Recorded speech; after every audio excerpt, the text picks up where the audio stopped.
Hello friends, welcome to my YouTube channel. In our today's video, we will learn how to use HLOOkup. So basically, HLOOkup is used for horizontal data and VLOOKUP is used for vertical data. So now I have a data sample which I will show you. So basically I have names and location. In this, I want to find out the location for this particular name in my another table. So this is my table which is there. In this, I want to understand I want to locate location for Ramesh.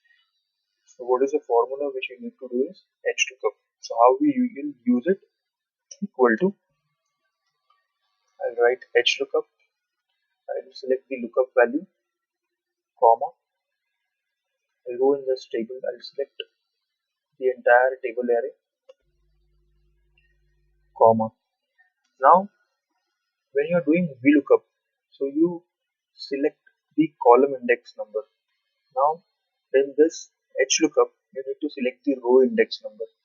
So my row index number for this set of data would be, for location it would be 2, comma 0 would be the number for getting the exact match, enter.